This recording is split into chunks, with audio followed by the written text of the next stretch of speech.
and opening Karakia. Thank you, Bill.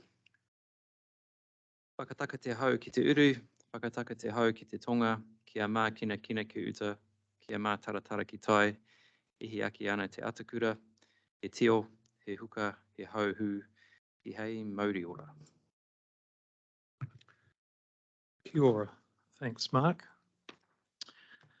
Now, and as I noted, our first formal meeting, we've had a workshop 2 or 3 weeks ago, and just take any apologies, members. Dave. We've got Eugene for lateness, we've got Mayor Adrian, Chair Pamela, Deputy Mayor Liz, and Jess Andrew, because nothing further. Can I have someone to move and second it? Thanks, Angela. Seconded Roger. I'll put those, all those in favour, against, carried. Just before I go any further, in terms of this afternoon, there is a Future Proof Chief Executives Advisory Group meeting at 3 o'clock in this very room. So I'm aiming that we are finished by 2:50 or thereabouts. If we happen to finish earlier, well and good, because I also chair that particular group.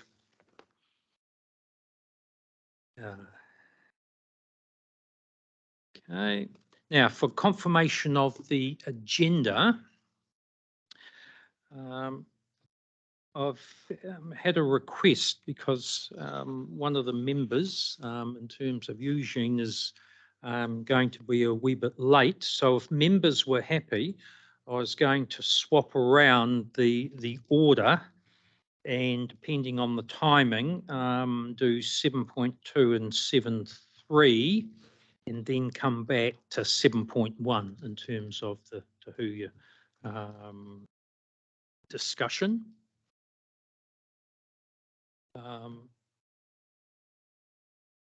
So do we need to resolve on that? Yeah. Okay. Sorry, Chair. Sorry. Just a question on the agenda then, and actually possibly one on quorum. I raised the concerns with you in terms of Hamilton City only receiving the agenda at just after 1 o'clock on Tuesday. So we are not prepared. We haven't had time to prepare. In terms of the Te Huia item, that's the only item on the agenda, as I understand from my general manager, that's asking for recommendations. Is there a timing constraint if that was deferred? I mean, we'll be conciliatory in listening to obviously the conversation, but having not time to have read that important report, we are a little uncomfortable at making a decision. So is there and if we took a terrible stance of voting against it because it's just poor governance to not have read something that's so important, not have had the time to read it, would that be a quorum issue? Because we do have some non-voting members around the table. A couple of curly questions here, Mark. You can deal with the time frame one first. Yeah. With respect to the time frame one, I might actually seek some advice from Bill King, the report's author and lead on this, as it does have a number of touch points with matters like the 2-year review. Which is why we really want the time to read it. Phil. Good afternoon, committee. This report is already at a late stage in coming to you in the context of the work we've been doing on the 2-year review, and also the work that has been underway to feed into all of the other parts of that paper, particularly the programme business case for the post-City Rail link work that's been underway in Auckland for some time. It would be ideal if we could go through the paper today to allow us to feed into those things. Is just taking that a bit further, thanks, Phil. Is there a so I hear what has been soon raised. Is there a sort of a drop dead or backstop date in terms of getting this approved and then being fed into the system? The post CRL business case work is well progressed, and we've been working with the Auckland Transport team on that now for over a year. They have been doing a very final round of modelling work to ensure that they have the capital cost requirements of that business case correct. But I believe they're only a period of weeks from getting to the final decisions or the final version of that document. What I wasn't thinking if, depending on the discussion, I wasn't suggesting we leave it to our next meeting, our next scheduled meeting, but whether the opportunity to have a special meeting, and depending on the pending conversation, to actually then consider and then hopefully sign off on that. And in my mind's eye, I was thinking within the next couple of weeks or thereabouts. I think that would be okay. I think if it's more than a month or a couple of months away, it would create problems. Oh, yeah. Okay. So Thanks, Chair. That is helpful. Governance normally do, yes. This may or may not be helpful. Just noting that some of the recommendations on the report that we're referring to are to go to Waikato Regional Council for adoption. We do need to bear in mind that we are having a meeting on the 29th of next month, to do that.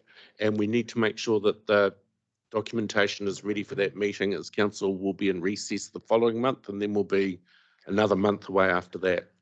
Okay. That's helpful. I'm sure we can work in if that's where we land in terms of those timeframes. Just in terms of the time frame for the circulation of agendas, and normally the administration authority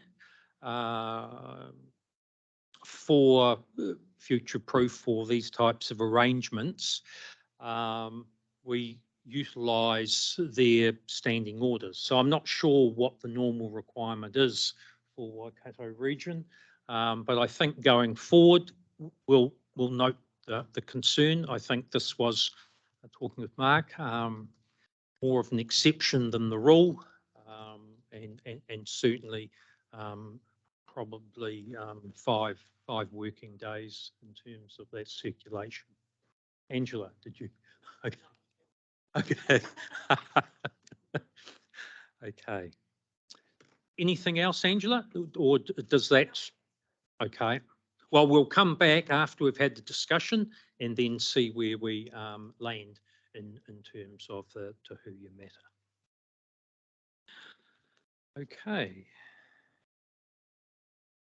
So, no deputation. They have or haven't? They haven't. Okay. Oh, sorry if I can move in seconder for the, well, we won't need to change the order now because Eugene has arrived. Your timings. So we don't need that. So we'll confirm the agenda, moved by Angela. Yes, now I need to remember Angela S and Angela O, and it's been seconded by Maxine. So it's been moved and seconded, confirm the agenda. I'll put that. All those in favour? Aye. Against? Carried. No deputation. Just in terms of the deputation, I understand one of the presenters is sick. with COVID at the moment, so is unable to attend. I wasn't aware that there wouldn't be a second person coming. Okay. And more than happy if they want to come to a subsequent meeting in terms of presenting. I view that's fine. Okay, we'll move to item 6. We've got the receipt of the minutes from the Regional Transport Committee. Thanks. We'll move receipt of those for information. Do I have a seconder for those? Thanks, Eugene. Any discussion on those? Just a question, Chair. Yes, Angela. I'm just wondering why these minutes come to this committee. Shouldn't they go back to their committee? It's that too. Dave's going to be man of the hour. Okay? Yes. Okay, you might have to bear with me with this one too. There is some overlap in the delegations that Regional Transport Committee holds and this committee. So we've got a bit of a process where this committee will receive but not confirm the minutes from the Regional Transport Committee. The Regional Transport Committee will also receive but not confirm the minutes from this committee to provide both committees with oversight of the actions of the other. And another thing to note is the way the delegations work in terms of future-proof. This committee will confirm its own minutes and will often make recommendations directly to council. They won't be ratified by future-proof on the way through, as future-proof's delegation is a pass-through to this committee. They don't hold the delegation themselves. And I hope that helps. Okay. You see. Okay, so I've got a mover and seconder for that.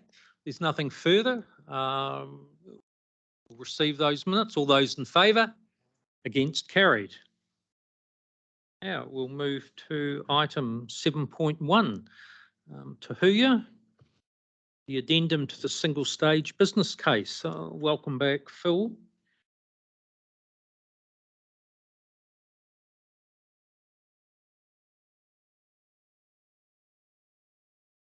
And I'm presuming you're not going through the all of it, but certainly give us that overview. And there could well be questions in terms of what's in the documentation, Phil, which we'll take at the end once you've presented.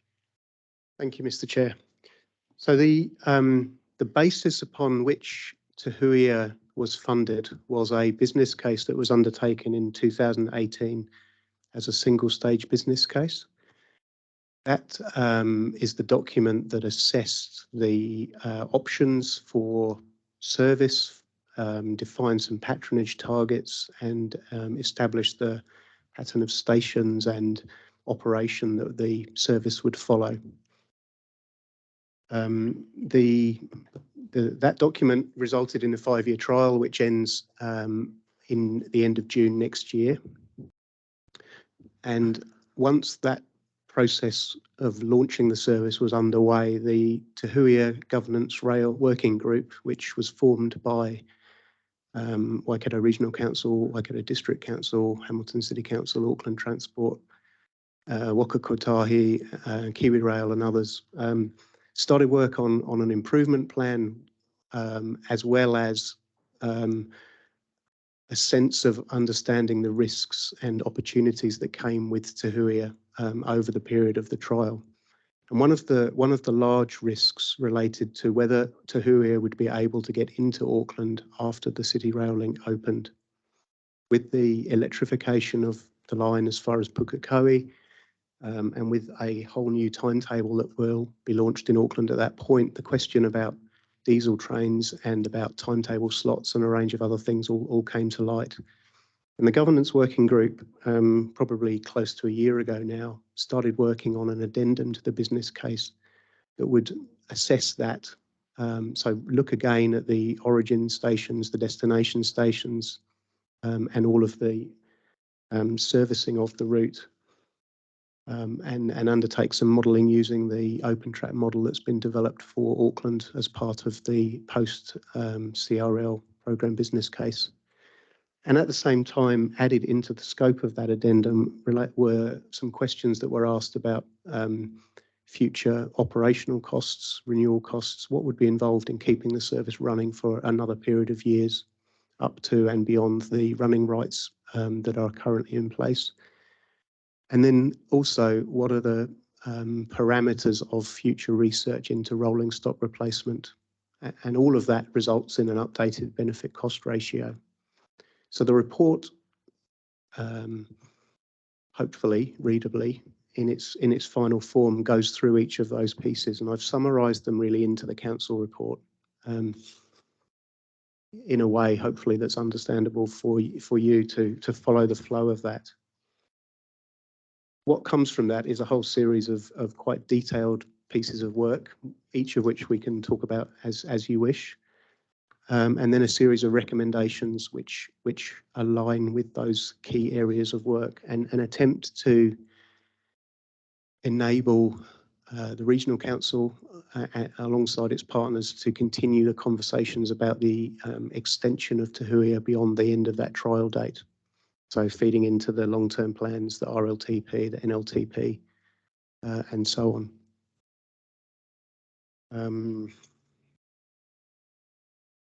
Hopefully that's enough of an introduction. I can keep talking if you wish. But maybe, I mean, your call, but whether you wanted to work through each of the individual areas there and then come back to what it means as a whole, or just happy to answer any questions that you might have. Yeah, I think we'll go to questions, and then we'll have a discussion in terms of then where to from here in terms of the timing and the consideration of the actual recommendations. So I will open it up now for questions or comments, and I think Angela Rees is poised. Yeah. Thank you, Chair. Thank you, Phil, for your work on this massive report. Very technical reading as well. Just a couple of questions about CRL date. Is that still as in the report, or has that been pushed out? And what are the implications of that if it has been pushed out for Te Huia? We won't be able to speak on behalf of the CRL project. The high level dates that are in the report are very much what was understood at the time. I don't think that the new timetable can commence until CRL opens. So I suspect that this would all align with that opening date, whenever that date was. So, okay, thank you. So in the report, you mentioned that Te Huia is slowed down for the 2 years prior to the opening. So is that slowdown going to continue until the CRL opens, or will it be able to be sped up? So the reasons for the added minutes into the timetable relate to several things. Firstly, the Papakura to Pukekohe electrification works,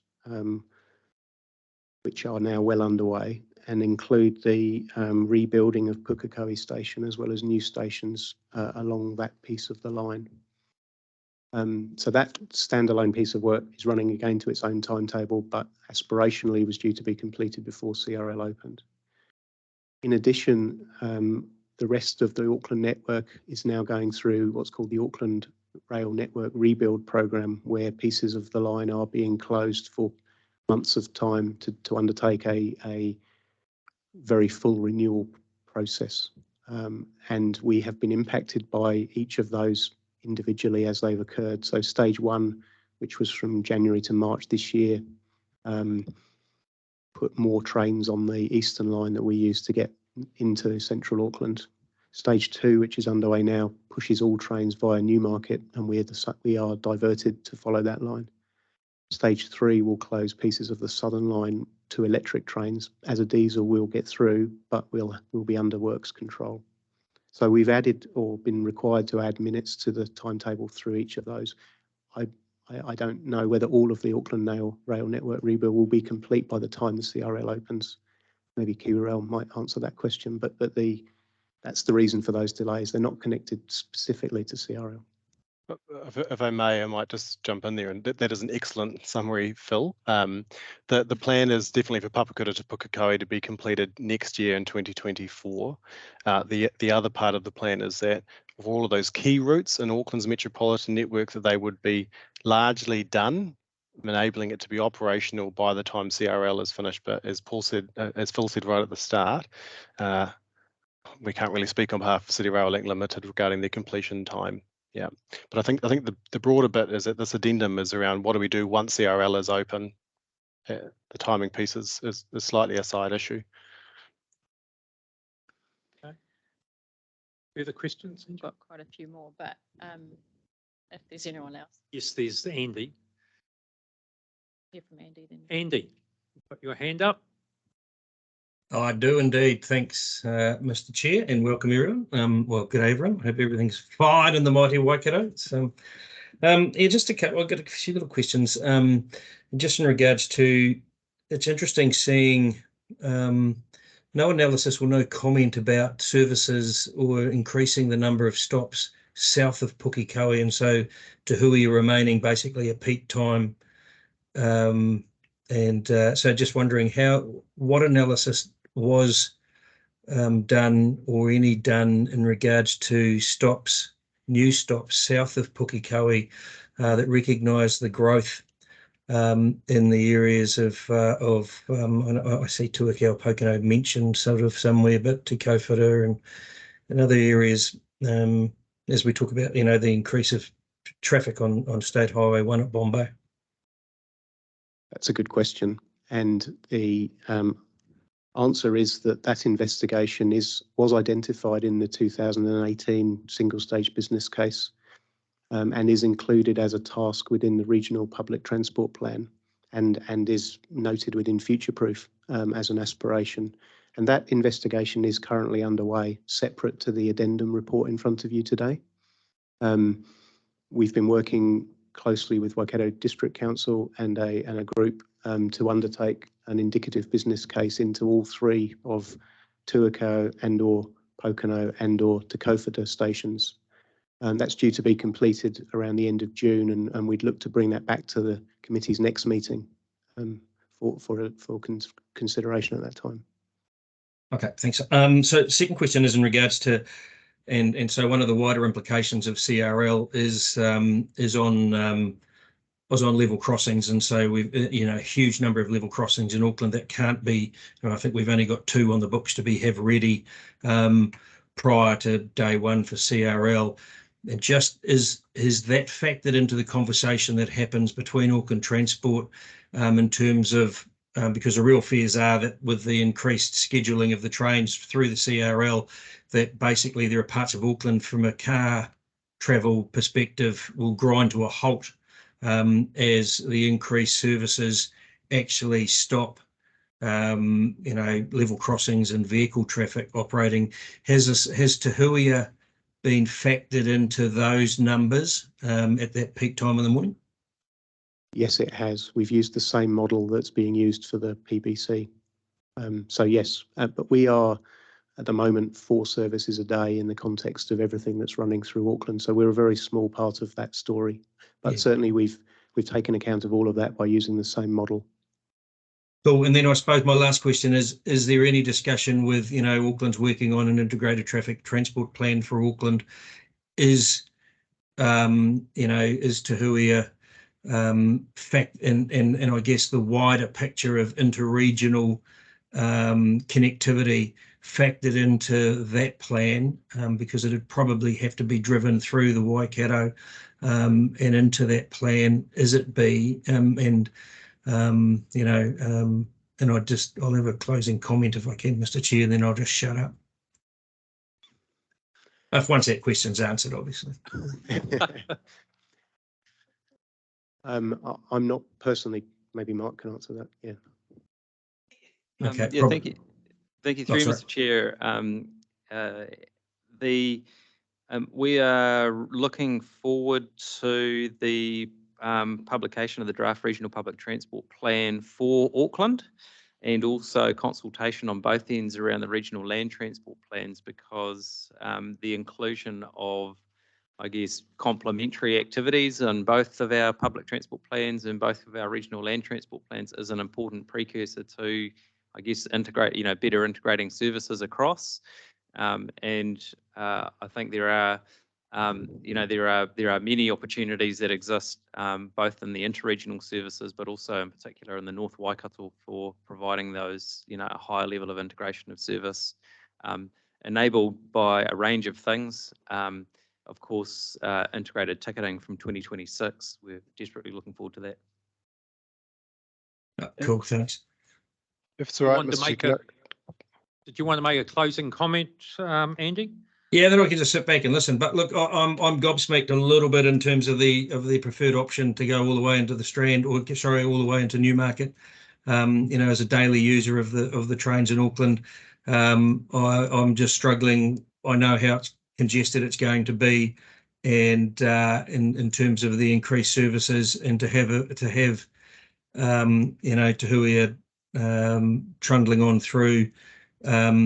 I think is really short-sighted. You know, it just seems to me the wiser option would be allowing those users to have access to all of the routes that will be, and the connectivity that will be provided through the CRL, and that would happen through a termination at Pukekohe when the PTP's finished. And so I'm sort of amazed that we've ended up at a preferred option of going all the way into Newmarket. But at the end of the day, you know, I'll either be proved to be a twit or right. But you know, I just think it's a bad option myself.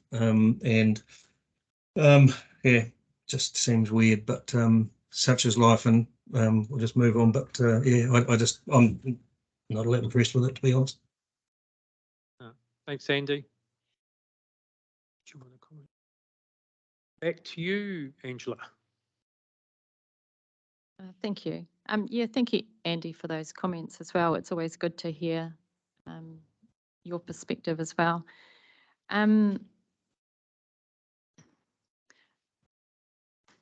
Yeah, as I was reading through the report, thinking back to how far we have come, first of all, getting to Papakura, then pushing through to the Strand, and then stopping at Puanui as well. Yeah, we have come on quite an amazing journey so far. So it's interesting to hear your points, Andy, about what some might say could be a sideways step or a backward step to just stop at Pukekohe, but interested to hear maybe more about, just to delve into that a bit more, Andy, or someone else, about what that might look like and what the implications of that might be. So the that option of only progressing as far as Pukekohe was in the long list and was considered at the shortlist stage, as you've seen from the report. It was ruled out primarily because the experience to the customer is a very different picture if you ask them to change. Firstly, in terms of journey time, but secondly, in terms of experience. Te Huia carriages were renovated to a high standard as an interregional service, and they offer a cafe car, Wi-Fi, seating, USB sockets, and the rest. And the experience of an interregional trip was felt important at that time to be different from a metro trip, and that's been the basis of the story over the last 4 years, 5 years. So that option was considered and then ruled out. Angus, did you wish to comment on that matter? Not on that matter specifically, just wanted to confirm it from a network provider perspective, because Andrew made some really good points there around the level crossing pieces and around the Te Huia being factored in for long term. As a network provider, we have to do the 30-year network plan and all of the long demand side inside Auckland's metro piece. And I just wanted to confirm we absolutely have factored in the timetable needs at peak points for interregional services. It is in there for going beyond the 5 years currently for Te Huia. And on the level crossing piece, bang on, it is a really critical issue, because what we don't want to do is to make one mode really great and then forget about the impacts it has on others. So it is high on the list as we're working through the integrated plan. I just want to give everyone an assurance of that fact. No, thank you. Angela. Sorry. Okay, so the preferred option in the report is as is, going through Puanui, ending at the Strand. Now we know from an accessibility point of view that Puanui with the current carriages has some challenges with the dwell time of only maximum 90 seconds. So I sort of want to talk about the preferred option alongside the rolling stock renewal. So part of the challenges we have is the carriages, the height with the platforms in Auckland. So when we're looking at new rolling stock, are we looking at them being more accessible with roll on, roll off? So that would potentially eliminate the issues within Puanui. Yes. Thank you. The next question was around rolling stock as well.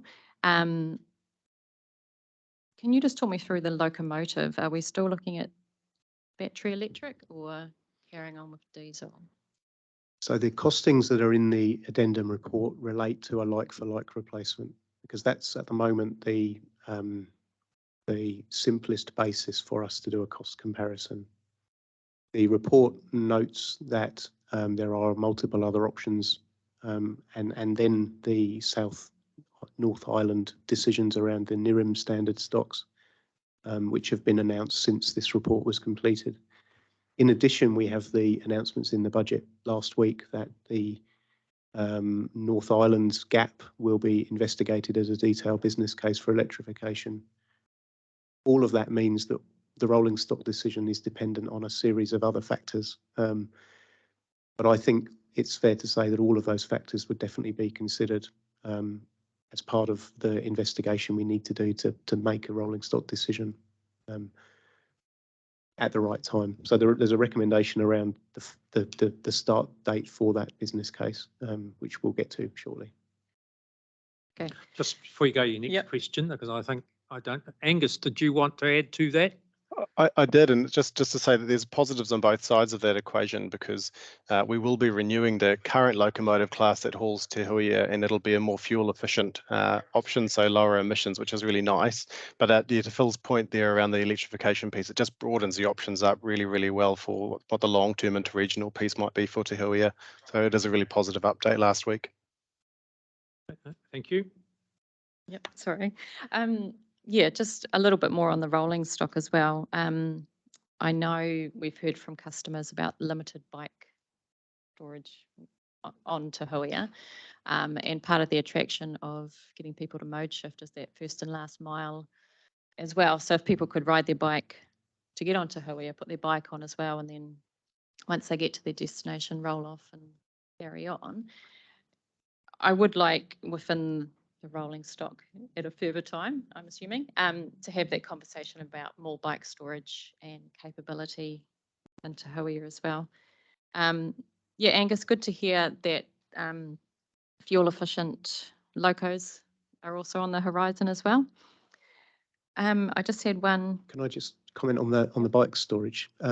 It's been very interesting to see how passengers have responded to there being bike storage on the train now. We only have space for 4 bikes, but we've seen quite good uptake of people trialling different mode choices for that final mile, final kilometre. And we had a period of time where there were lots of bikes on board. Then we had a period of time there were lots of e-scooters on board.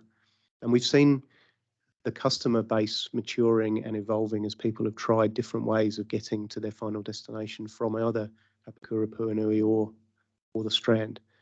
And it's actually been really interesting to see how people are playing with those things. So that ability to carry bikes and carry other forms of e-mobility is actually really important. Thank you. I've got a few more, but I'll let Ollie Okay. pull through you. Oliver. Thanks. Is this working? You'll just need to, if you can draw it a bit closer to you. How's that? Good, thank you. Cool. So I just had a quick question on the rolling stock. I was in Auckland this week and I used Te Huia to travel to and from. And when I was coming home yesterday, I noticed there was myself, and I was in my electric wheelchair, which is quite large, and there were also two older ladies who both used walkers, and as well as an older gentleman and a guy with a vision impairment. And so with all the different mobility devices, there was not a great deal of room in the accessible carriage. So my question really is there a possibility for more accessible carriages to be added? Absolutely. Yep. Go to Maxine, then I'll come back to you. Angela. Maxine. Thank you. Look, it might be just a little bit out of scope, but Phil, you mentioned the way people are getting to and from the Te Huia service, and a big part of that in Hamilton potentially is a bus service and the connectivity that that offers, and that there's sometimes a bit of a disconnect around that. And just wonder how we might be able to identify what that is, how we could, given that it's a very early morning service, ensure that there is a way for people to get from home to Te Huia services, and then back again at the end of the day, and how they match up well to give people options. Wonder whether one of the people responsible for the bus network might be able to. Now, I don't know if this is the right part of the meeting to have that discussion. But I'm happy to provide a bit of a response, and the team might want to jump in and correct me, but we did recently do a minor adjustment for timetabling of bus services to address a gap in the timetable between the arrivals and departures from the base, which is really the primary interchange for Te Huia's interaction with the bus services because of the high frequency of service and connectivity for the wider Hamilton area to that. As the timetables adjust, we'll be able to continue to make those fine adjustments in the timetabling at both ends to make sure we retain that alignment. I know it was an issue up until about 3 weeks ago, when we had a misalignment of the arrivals and departures times following a slight adjustment in the Te Huia timetable. So, but we have been able to make that adjustment, and we'll obviously keep our eye on making sure that that option's available. Okay, and is there the opportunity through either this or other committees to be able to hear back about how that's working, or have an understanding about what else might be possible to meet those gaps and examine what the costs of that might be? Phil, can you just turn off your microphone, thanks? Yes, through you, Mr. Chair. That is within the remit of this committee. So this is the place for that. This is the place for that discussion. And if the committees have a mind to request it, would be happy to make sure that in a future, probably a planning update report, much like the one that's on the agenda today, we can cover that particular matter in a little bit more detail. Yeah, I wonder if we could, if we're really looking to be able to address fully public transport service, then, you know, a connecting bus would be vital. Dave's noted that request. Thank you. Okay. Did you have another question, Oliver? Yes, I did, if that's all right. Yep, and then I'll go to Angela. So when I was travelling to Auckland, I got a bus to the Puanui station, but the curb there was very low and made the ramp getting on and off the bus very steep, which was very unsafe. So what I'm wondering is whether this is the right place to bring up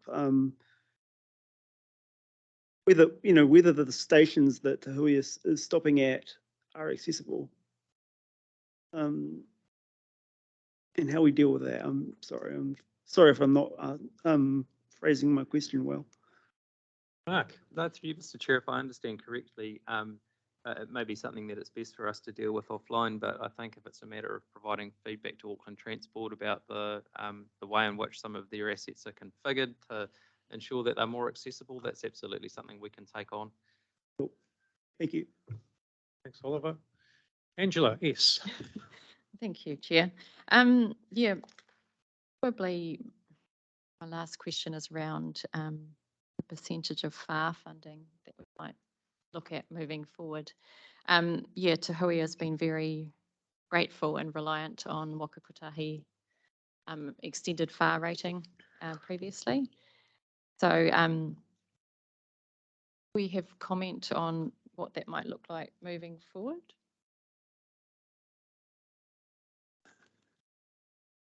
I'm acting as an alternative to Jess Andrew today, so I don't have an answer for you, but I can follow up with her this week and provide some input and also talk to our funding advisors who would have been part of this. So yeah, don't have the answer right now, but follow up for you. That's a good question. Yeah, that would be. And Sarah, if that helpful. response can go to Dave, and then he can make sure it goes around Yeah. to Yeah, because yeah, that response would be really helpful. It impacts on our long-term plans moving.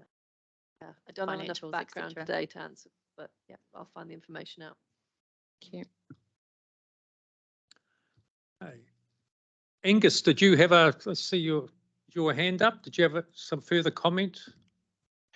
No, I don't know that my hand is up, but I did want to say at the start, because I forgot, I was planning to be there today, but as you can see behind me, this is the Hautapu branch line. I was fogged out and couldn't get into Hamilton, so sorry I couldn't be there in person. No, thank you. Yeah, any other, Phil? Just picking up on a comment that's come up through the discussion this afternoon, the option of the Strand versus anywhere else came up for several reasons, and it's noted in the report and has been noted by all of the groups that have met to discuss Te Huia over the years that the Strand isn't the station it could be, but the shortlisted options that were considered within this report were that quite a lot of time was spent looking at all of the options to connect Te Huia to stations that would then run trains through the City Rail link. And you'll have seen from there that Mount Eden, Parnell and Newmarket were considered as shortlisted options. And that was entirely to do with trying to get better trips into the centre of Auckland. Each one of those stations had its own challenges, either to do with gradients or to do with the number of services or to do with future upgrades related to longer trains within Auckland. And they were progressively, unfortunately, all ruled out. The recommendation to continue to the Strand, I think, is sound, noting those current constraints.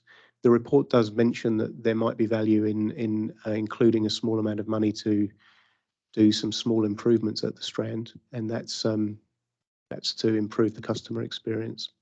But the Strand, with some adjustments, was definitely seen as the preferred approach. And using the Eastern Line, which gets the Te Huia service away from that very congested space up through into Newmarket, was also seen as a good outcome. Thank you. Hey, no other questions. Eugene. Thank you. Through you, Chair. Has there been any advancements with the push-pull system? So there was for the carriages, the network trains. So there was a media release in April that identified that for two reasons we were not able to add on additional services within the current budget at this time, and one was related to what were and are ongoing delays with the safety case variation, and maybe Angus can talk to that at the right time. But the other part was a lack of drivers that would enable us to run more services through the day. So the announcement said that situation was unlikely to change before June next year, but that it would be revisited in October, which is what we're working to at the moment. So Safety case going well. It's with Waka Kotahi. There's a few additional brake tests that we are going to be doing to make sure that they've got everything they need in order to assess and take a decision as an independent regulator. So we're working our way through that, and it's going pretty good, Eugene. On the driver piece, exactly as Phil has just said, our ambition is to do it sooner than June. but we won't be able to, we won't be in a position to update this until October. Okay, thanks. Jennifer, Yeah, just a question about the Strand station. Who would pay for the upgrades there? To be confirmed. Clearly, it's an Auckland asset rather than a Waikato asset. Understand, thank you. I did have one quick Yes. other question. I saw in the budget, central government budget recently announced that they're looking into a business case for electrification of the northern trunk line and such. Is there anything you're able to tell us about that further than just that one announcement? Do you know more? Just mindful that the Te Huia section is probably what that's to help address. Do we know anything about timelines or? I believe probably Angus would be the right person to answer that, Mr. Chair. Yeah. Very exciting update for us because it just basically brings forward a major strategic opportunity for electrification and decarbonisation of the railways. So that's really exciting. We'll be doing the work over the next year and a bit. First port of call is to work out exactly where the best places are to focus our energies and do the design work for electrification. But any cursory glance at the network would tell you that extending all the way down to Hamilton has massive benefits because suddenly your Auckland metropolitan network is connected all the way down to Palmerston North. And given the extent of existing use of the network between Hamilton and Tauranga, that's also the place that you'd be looking at. So it won't take us long to work out that the Golden Triangle is the place to focus on. What is the task that we've been given? The task that we've been given is to identify what are the strategic priorities to go to first after our existing extension from Papakura down to Pukekohe. And how much will it cost to do it, and what's the right sequencing of work? So that is a design job above all else, and so it's more than just a business case or anything like that. It is some real grunty work that we'll be doing over the next year or so. So as we get it, we will be updating. I've been pretty clear with folks that the Waikato Regional Council is high on the list of stakeholders to keep well appraised of this. So I'm looking forward to giving you guys some updates as we run. Thank you, Angus.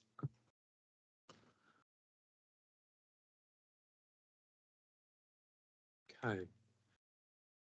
Did you ever? Okay. Now I was going to go to Angela O. No. And I presume at this point in time, Angela, you would still prefer that the matter lie on the table and that we then come back and look at a special meeting to formally then consider the recommendations.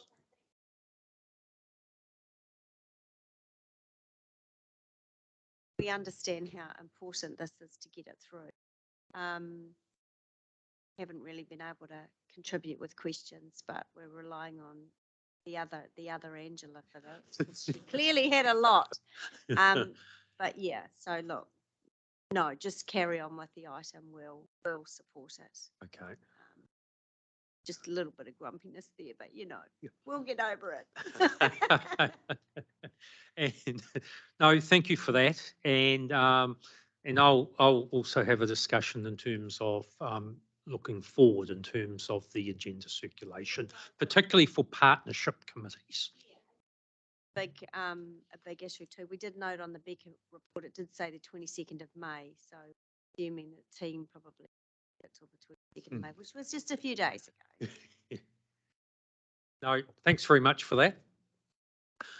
Okay, there's no, Phil, did you poised for a further comment? I'm happy to answer any further questions. I just wondered whether you wanted me to talk through each of the proposed resolutions. Would that help you? Yes, yeah, that's probably helpful. And so if you can do from then to A to E, and then we'll come back for formal consideration of those recommendations. Okay, so the first one is there because we have support funding for the addendum from Waka Kotahi, and this document alongside the wider story about Te Huia is a conversation that we are regularly having with the funders, but also need to go through a process of accepting and then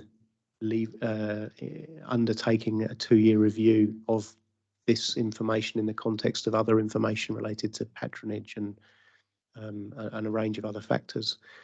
So the aspiration of this was that the committee would support us commencing and undertaking that conversation with Waka Kotahi. The second is that the results of the modelling work and the recommended termination of the service feed into the Auckland Programme business case work. And as I said, that's a deadline that's coming up relatively fast. And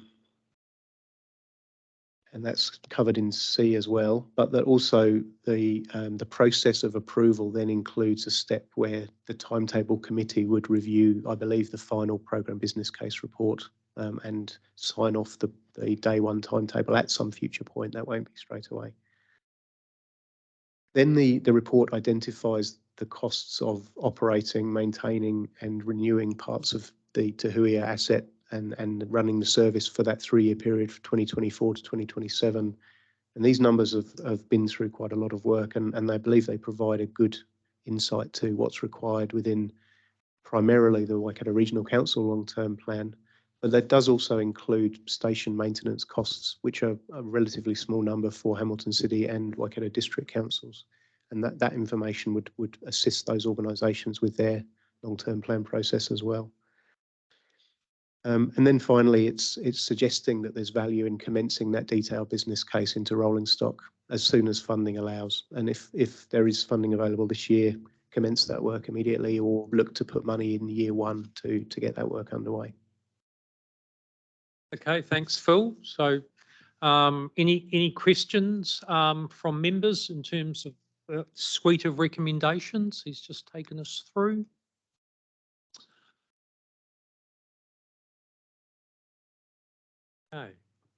Okay, we'll get, if there's no questions on that, someone can then move and second that suite of recommendations 1, 2, which includes in 2A through to E. Okay. Thanks, Angela S. Okay, thanks, Eugene. There's no further comment. I'll put that. All those in favour? Against? Carried. So thank you for that, and certainly Angela O will going forward look at those agenda circulation frames. Thanks very much, Phil, and the work of the team on all of that. So we will now move to item 7.2, an update on Hamilton to Auckland Intercity connectivity. Is Oscar on? Okay. Yes. So Oscar's online. Welcome, Oscar. So if you'd just like to provide an overview, and then maybe some questions from members. Absolutely. Kia ora koutou. This is just a note to say that this is in relation to faster rail proposal between Hamilton to Auckland, that we've received the indicative business case on that, but no decision's been made yet. And to also acknowledge that there's a lot of sort of strategic thinking going on in this government around rail and interregional rail specifically, including a select committee inquiry, and that any decisions will be made in that context and when that work is a little bit more progressed. But happy to take any questions on that. Okay, thanks, Oscar. I'll open it up for questions or comments. Angela, yes. Thank you. Oh, there you are. Yeah, thank you for the very brief report. Just a question, just on the electrification strategy and then the rapid rail.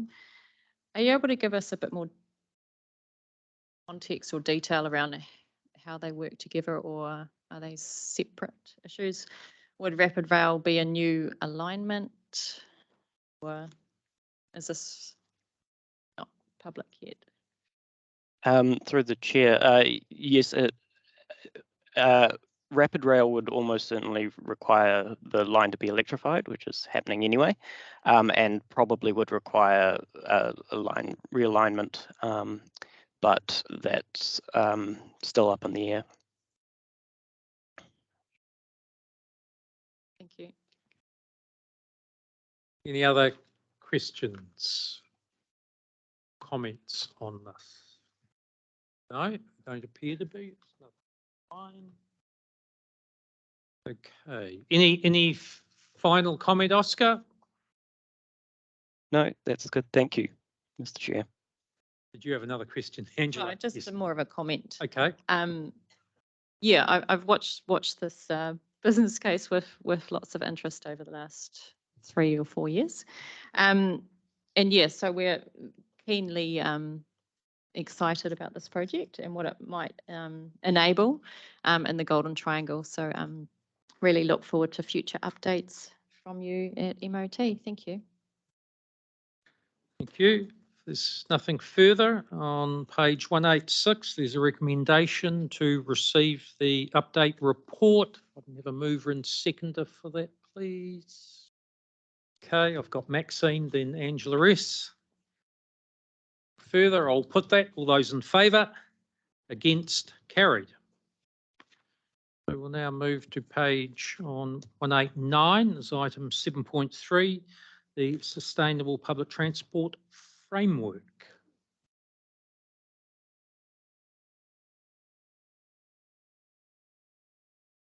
Okay. Welcome, Andrew.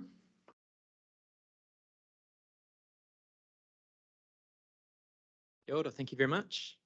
So yeah, for those that don't know me, Andrew Wilson, team leader for national initiatives within Waka Kotahi's public transport team. Used to be with Waikato Regional Council not that long ago in the PT space. Yeah, so if through the chair, if it's okay, I'll take the information circulated as read, but just draw the committee's attention to the gist of what's changing with respect to the regulation of public transport in New Zealand and what the key implications are for this region potentially. Cool. So by way of some brief background, the regulation of public transport is anchored in national legislation and governs all transport in New Zealand. There's the model is commonly referred to as the Public Transport Operating Model, or PTOM, lots of acronyms.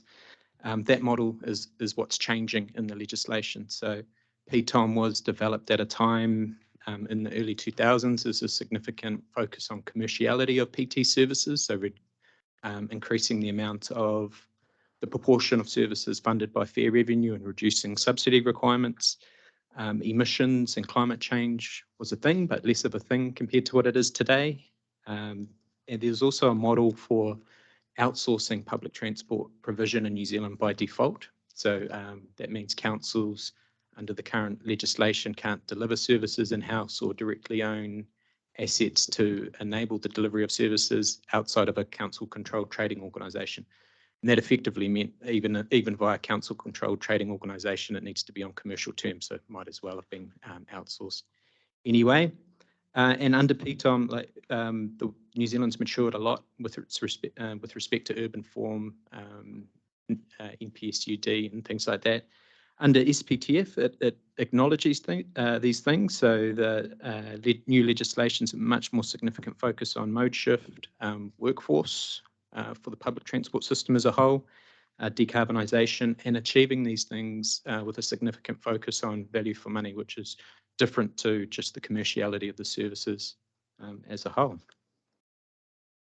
So the Te Manatu Waka, or the Ministry of Transport, is progressing the legislation changes through currently. It's due to come into law, all going well, towards the end of this year. And Waka Kotahi has been tasked by government to develop operational policy to support implementation of the new framework. So in particular, the policy areas will focus on workforce and ensuring a more sustainable workforce. I think many around this room are aware of the challenges of having shortages with respect to workforce. So a much more robust framework and attention on improving terms and conditions over the life cycle of public transport delivery. The law is changing to enable in-house service delivery and ownership of PT assets by public transport authorities. So developing policy around how that might occur as an option.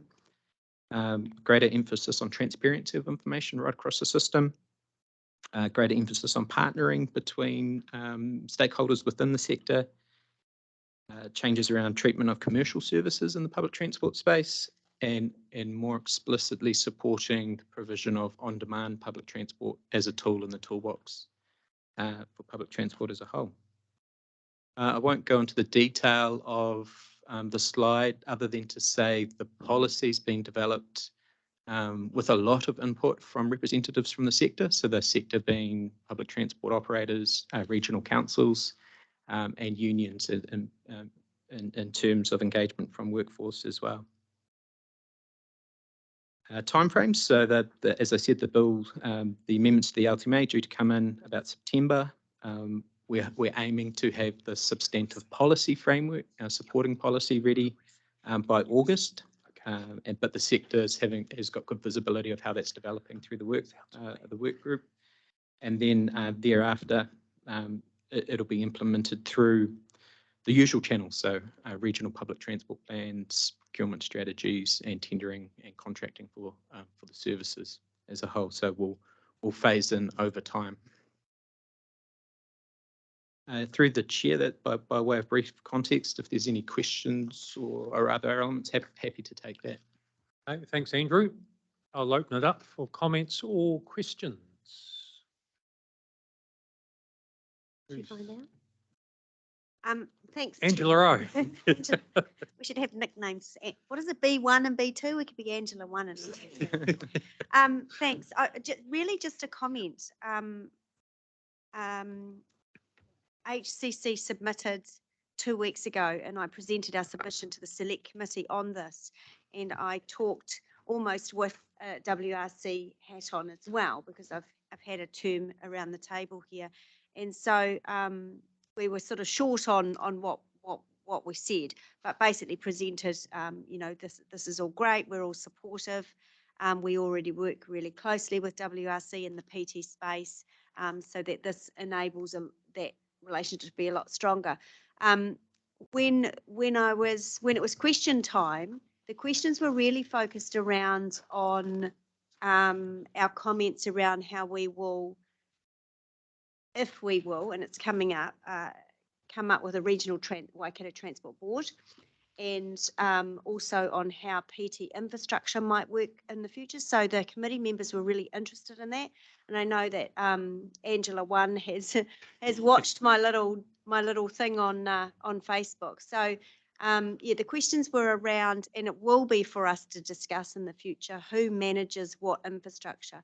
From an HCC perspective, we were very strong on keeping the infrastructure like bus stops and curbs, etc., on our road and corridor under our control. But moving forward, things like big bus transfer hubs, park and rides, all of that, being able to do that collaboratively together, they were interested in that. Of course, the opposition members around the table were interested in how are you going to fund that?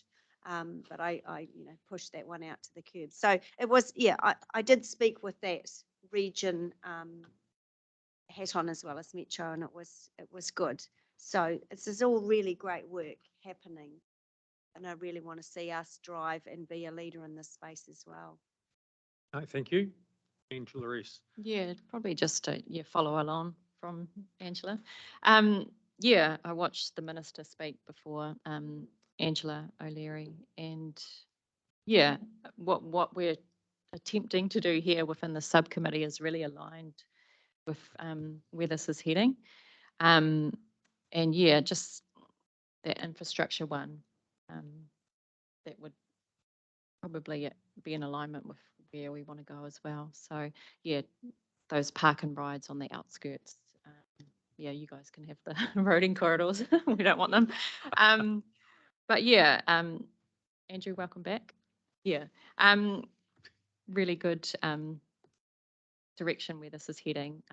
And note on the timeframes, September, that's quite a constrained timeframe. Are you, any comment on that?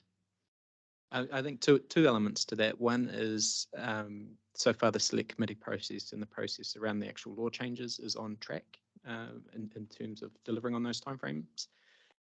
Things could still happen, so to bear that in mind. In terms of policy development, all the work streams are now stood up and most of them quite well advanced. So on track in terms of substantive policy development, so that will be ready towards the end of the year.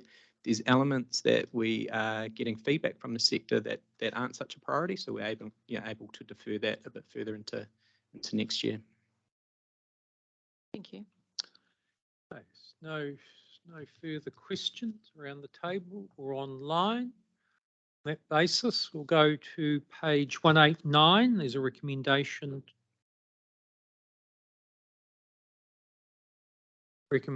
to receive the report. If I can have a mover and seconder, please, for that. Jennifer? Roger, was that a seconder? Okay, if there's nothing further, I'll put that. All those in favour? Against, carried. And thanks very much, Andrew.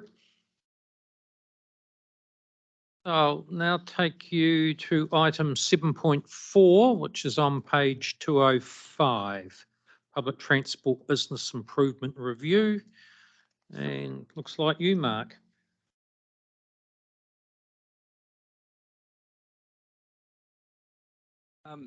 Thank you, Mr. Chair. The committee requested an update on this program of work when we last met in the workshop when we got together, and I'm happy to provide that by way of this report.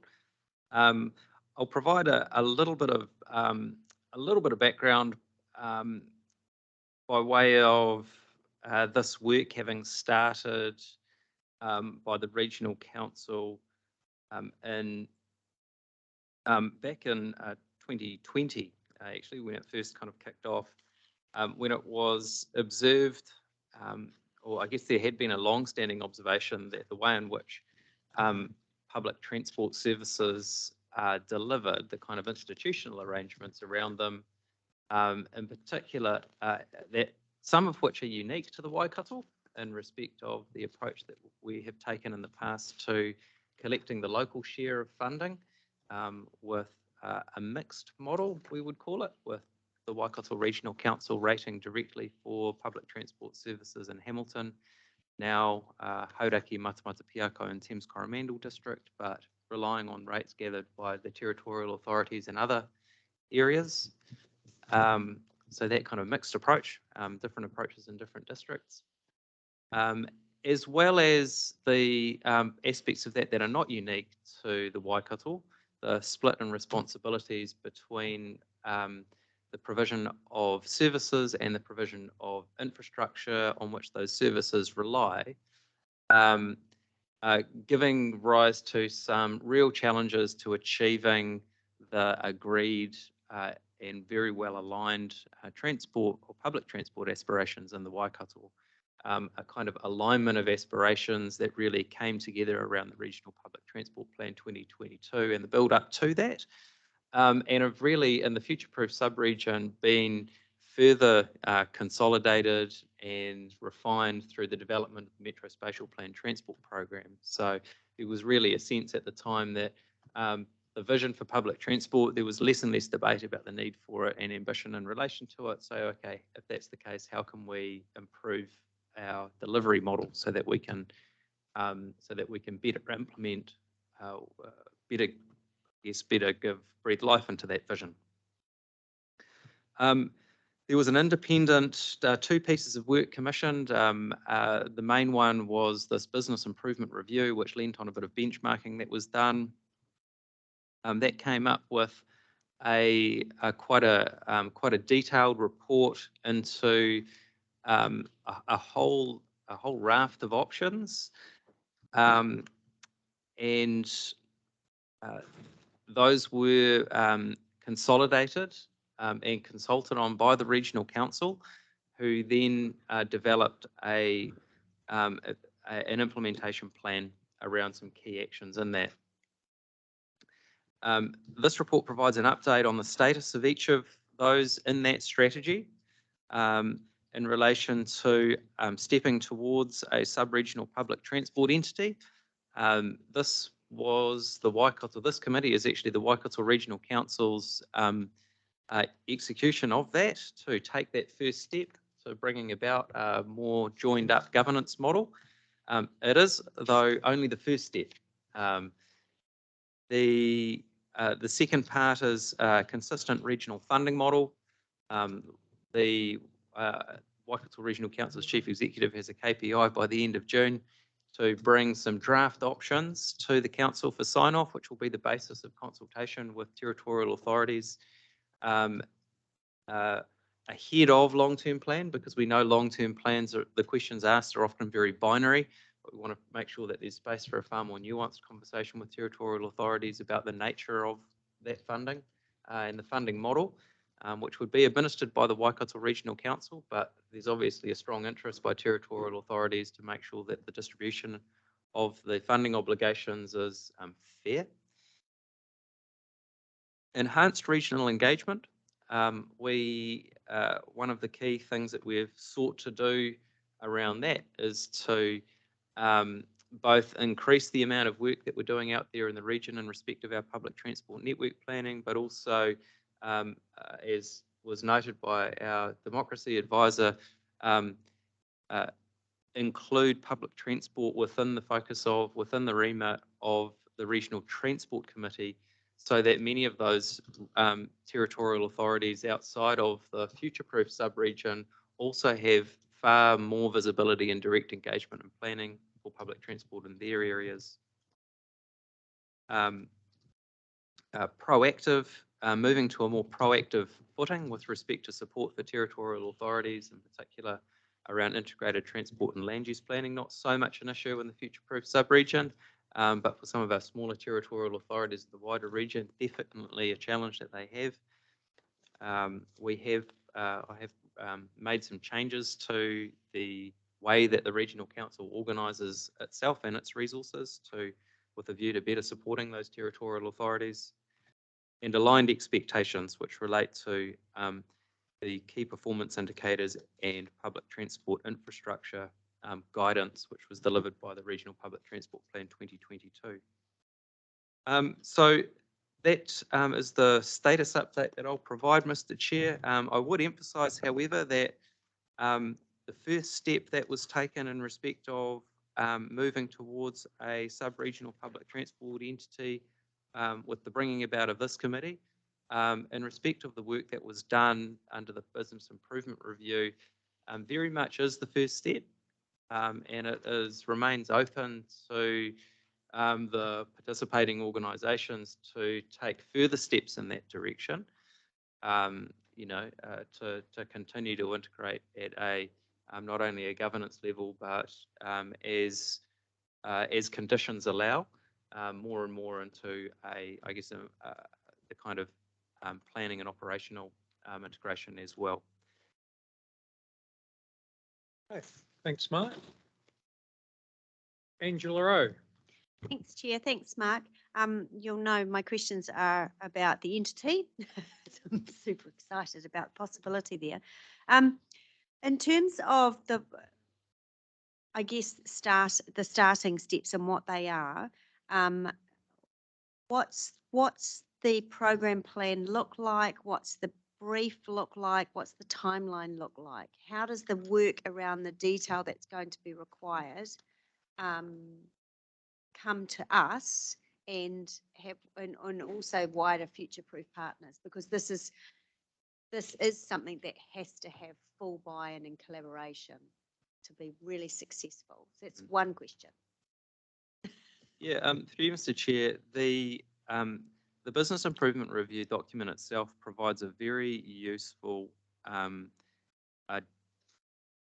decision tree that it recommends we work at a governance and executive level through with effectively with the future-proof partners. And so it does provide a pretty clear framework for that work to progress. I think it would be fair to say that for over the last 12 months, we've really been focused on getting to the starting line. And I would anticipate over the regional council's current priority is in relation to solving the funding model challenge. I expect that will be well in hand by the end of this calendar year. Well, it has to be in order to inform long-term plan 2024. And that will also provide a really good, and having dealt with that, it will provide some clear air to really deal with I guess the next steps in that engagement around the possibility of a sub-regional transport entity. Is leading with funding a funding model, and I know that that's been something the Regional Council has been working on for a long time and needs to deal with, but is that the right aspirational way to lead into what a future ATED or Get Wellington is that? Yeah, through you, Mr. Chair, they are separate. They are in effect separate Yeah. questions, but resolving them and planning and delivering them relies on the same limited pool of resource. So it's, I guess it's, you know, it's at the, it really is they are those distinct conversations. I agree. Yeah. And so by just in terms of a timeline, so by the end of this calendar year, the funding issue will be a plan for that. And then are you saying then once that's been addressed, that should filter through into what a possible Waikato transport model, governance model might look like, and then go from there? Because that would miss LTP. Yes. Timeline. Yeah, through you, Mr. Chair, my view is that bringing about a new kind of transport entity of any description will likely require the planning and implementation of that will likely require investment through the long-term plan rather than being available to be implemented on year one from July 2024.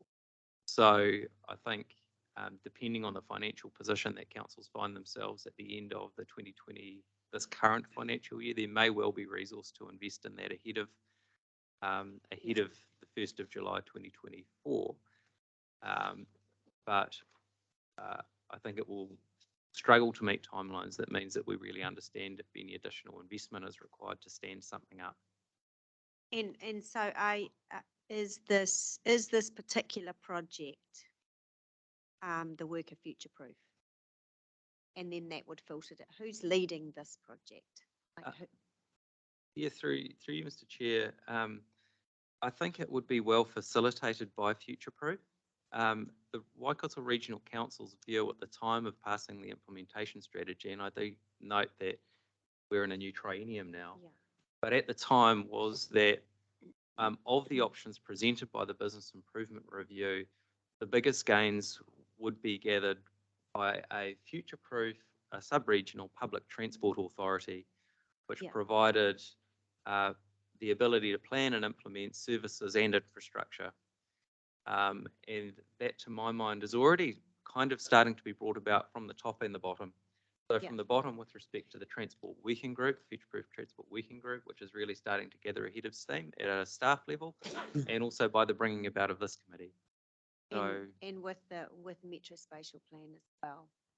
Correct. And that's fully integrated into.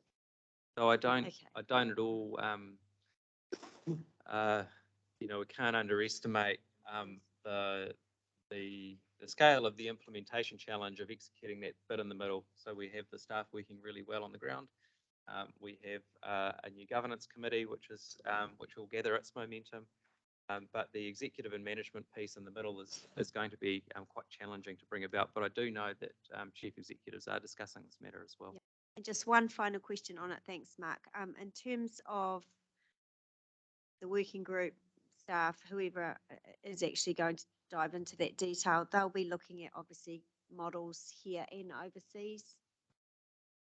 We always like to be innovative and the best and do it better than ATED and get Wellington moving.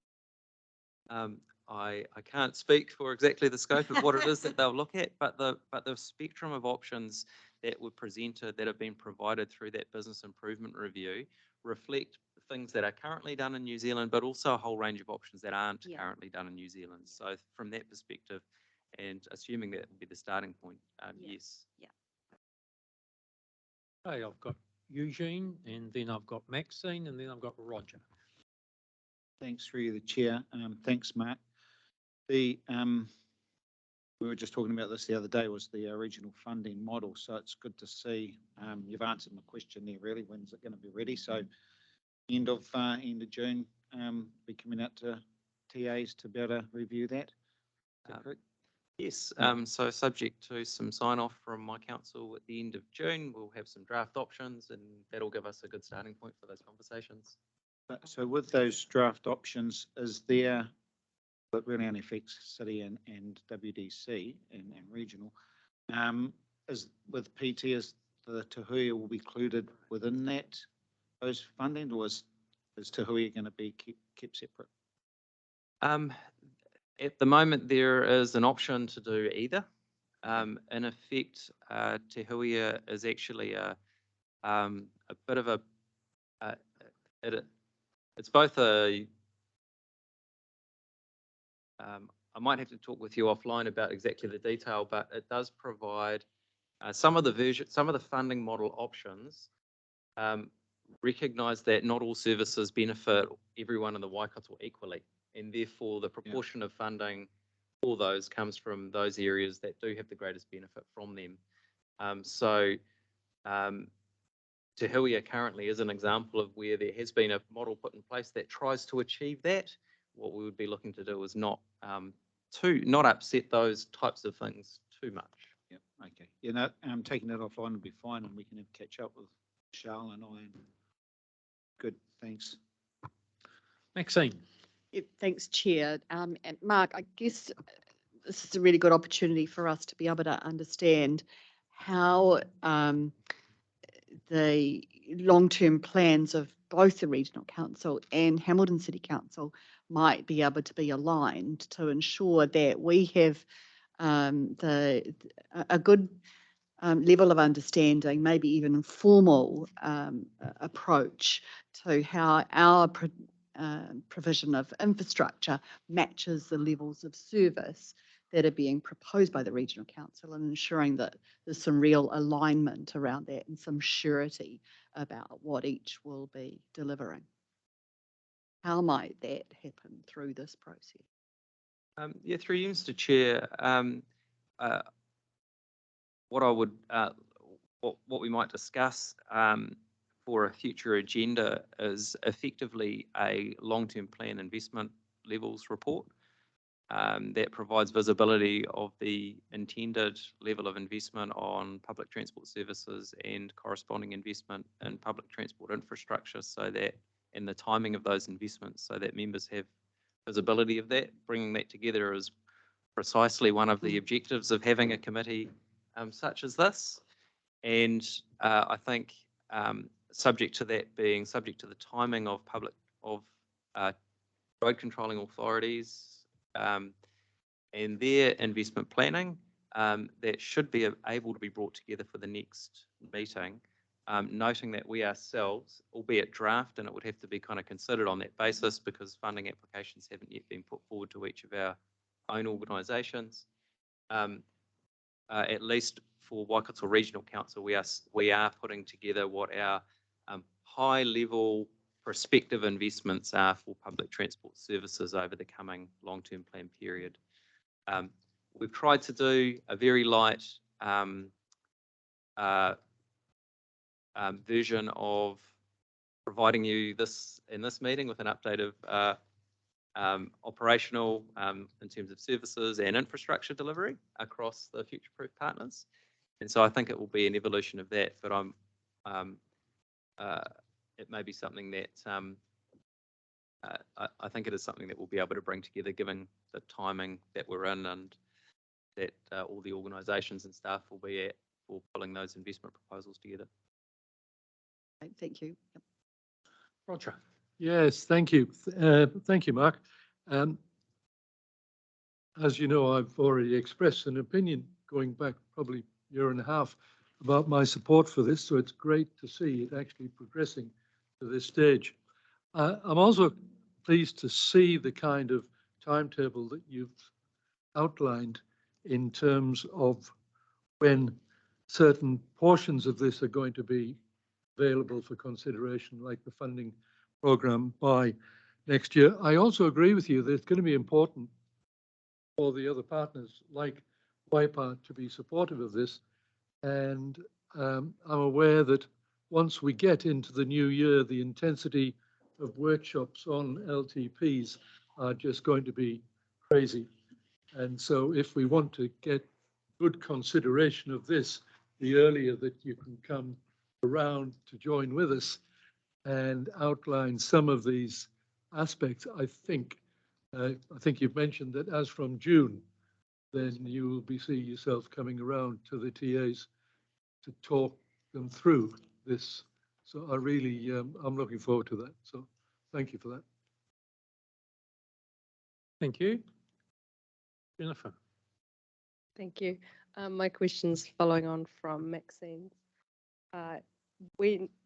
Mark, when you plan to bring the foreshadowing LTP investment alignment from different councils, how do you determine what to put into that? Sorry if this is a really simple question.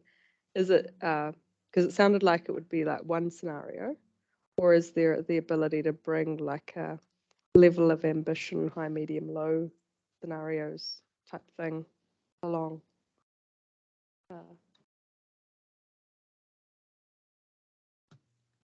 Through you, Mr. Chair, we will turn our minds to how we might be able to cut that. I understand the intent of the question. I think what we've found is that there are a number of things other than funding that make the implementation of quite ambitious programs take longer than we might hope. And so my sense is that, when we're talking about LTP, often we're talking about the quantum of funding. Yes, there will be some funding challenges, but I sense that that staff will likely, especially in the first cut, may well err on the optimistic side in terms of funding. But the real challenges that we're likely to try and highlight through that reporting is what are some of the implementation challenges. There's including, I guess, sector capacity and I know just on the infrastructure side, the practical ability to build out things as well as the funding challenges. But the question's understood. Thank you. We'll see if we can see what we can do. Yeah, I appreciate that. Since we might get asked, what is possible and to what extent, and therefore the more you can flesh out the various parts that will be challenges to those opportunities would be really helpful for us to communicate with others. Thanks. There's no further questions online or around the table. So thanks for that, Mark. And there's a recommendation to receive the report, which is on page 204. Have someone to move and second receipt of that. Thanks, Eugene. Thanks, Maxine. There's nothing further. I'll put that. All those in favour? Against? Carried. Now we'll move to the item 7.5, the Metro Spatial Plan Progress Update. We've got Phil and Sarah, and you have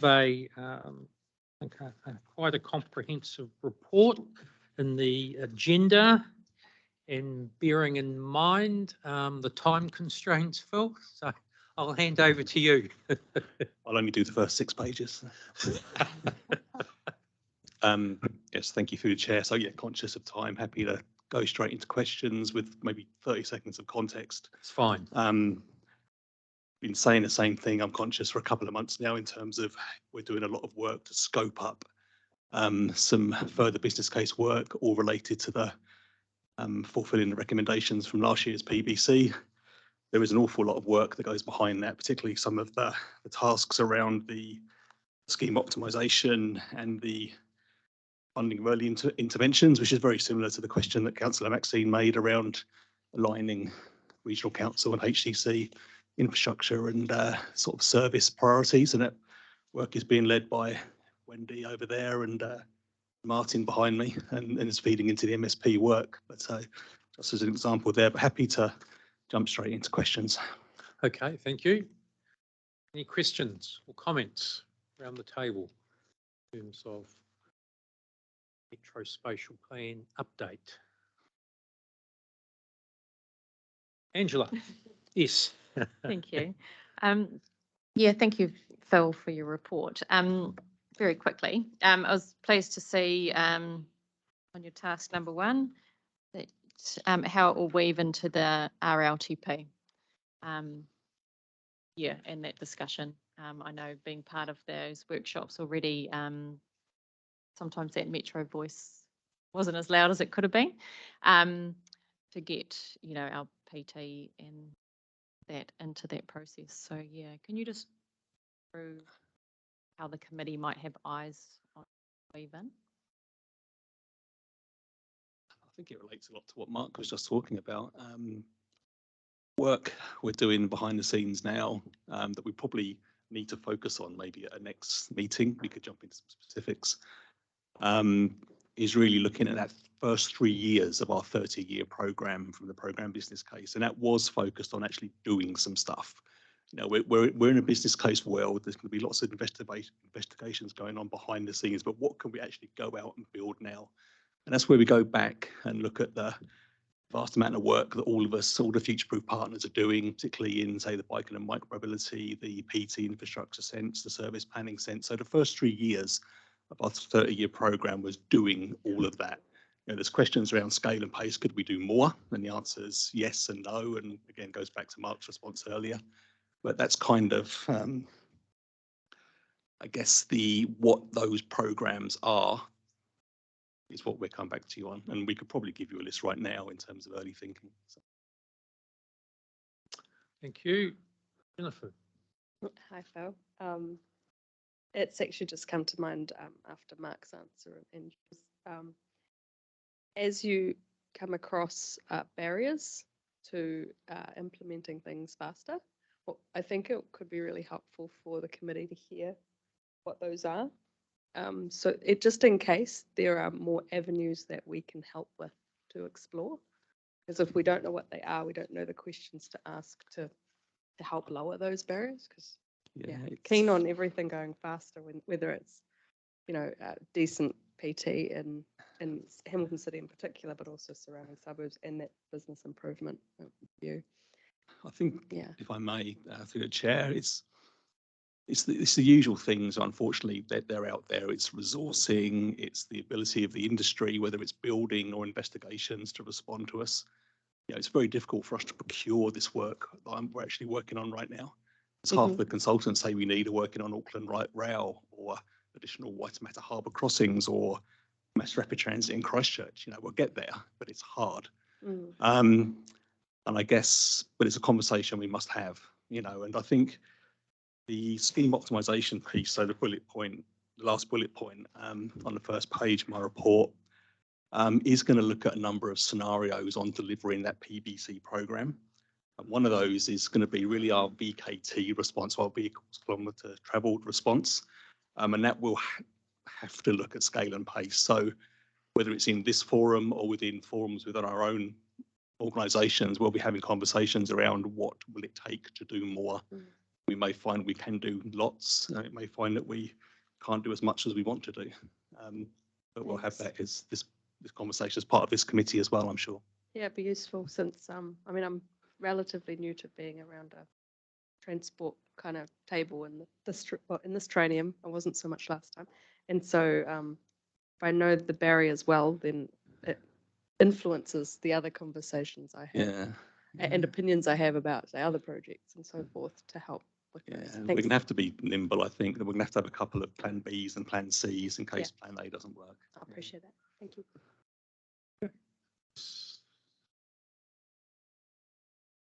No further questions, so I will take you to 7.5, the recommendation to receive the Metro Spatial Plan Public Transport Program report.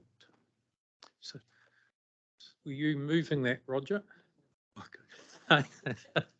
Send it for Jennifer. Okay, if there's nothing further, I'll put that. All those in favour? Against? Carried. Now, before you, if you look on the screen, Dave has helpfully put the recommendations from the next 3 reports together, and we're able to move those as one. So I've been moved by Angela S. Do I have a seconder for that? Eugene? Before I put that then, are there any particular questions, bearing in our time, that you have to those report authors? Angela O. No pressure, Mr. Chair. Just one on item 8, the report, on the Glenview hub, and I'm going to look over the table at Sarah in terms, because I noticed the media today around the Glenview hub, and Comet has, we desperately need that to get going. So I'm just wondering if you know if there's going to, how long that delay is going to be in terms of fixing it for disability users. And I could also ask how on earth, as a National Roading Authority, you let that happen, but I won't ask that one. Because, you know, we're all human, right? Yeah, thank you for the question. I'll have to follow up with our relationship manager and get some further information for you. I'm not privy to any further information than what's available through the press, but I respect the question and the concern, and I'll follow up for you. Okay, yeah. Perhaps if you could let the team know, and they can, if there's going to be some real significant delay, then yeah, we'd like the committee to know as well. Thank you, Chair. Okay, thank you. Nothing further. Okay, it's been moved and seconded. Got it on the screen. I'll put that. All those in favour? Against? Carried. So that completes our agenda. But just before we move to, I'll ask Mark in terms of the closing Karakia, I'd just like to acknowledge Mark. This is his first formal meeting of the subcommittee, and it also happens to be his last. So I'd really just wish to acknowledge him, and certainly it's been a delight to work with him, and I've actually worked with him in another life, well before he came to the regional council, and part of that has been in terms of his open-mindedness, and part of that's been prepared to listen and appreciate the range of views, etc. And also his very collaborative style. And I think, as the previous discussion where we've talked about that whole business improvement that's on the table, and then moving through to implementation, and really wish to acknowledge, and I know others are involved, but I'd certainly wish to acknowledge Mark in terms of, for the want of a better word, driving and being highly committed to that work, together with the other roles that he has at the regional council.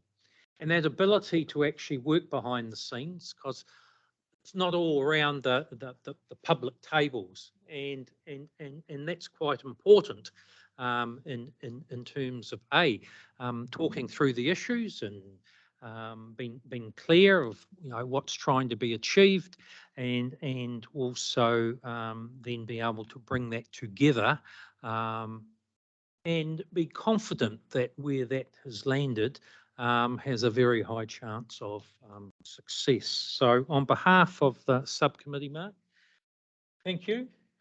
Best wishes for the future, and you never know, and certainly in local government particular, people leave and they come back in various roles. So never know what the future holds. So well done, and best.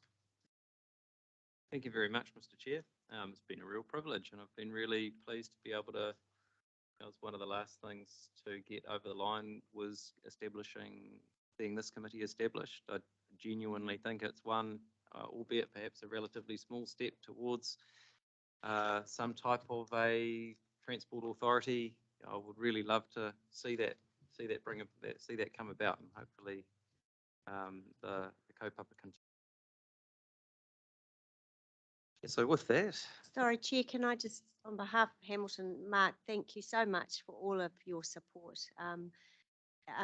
You know, everything that the Chair's just said, but I just wanted to also say from our perspective, you've always made us feel very welcome around the table, and you had a great sense of humour, and you've put up with different politicians over the years, particularly from HCC around the table, and you've always done it with grace and good humour. And so I wish you all the best. And HCC is hiring.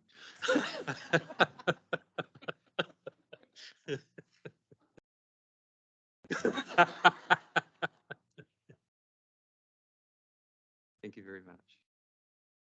Unuhia mai te uru tapanui, kia wātea, kia māma, te nākau, te tinana, te hiningaro, te arataka tū. Huia I rongo, whakaria ake ki runga, kia tina. Omie huie, haikia. Thank you, and the meeting's closed.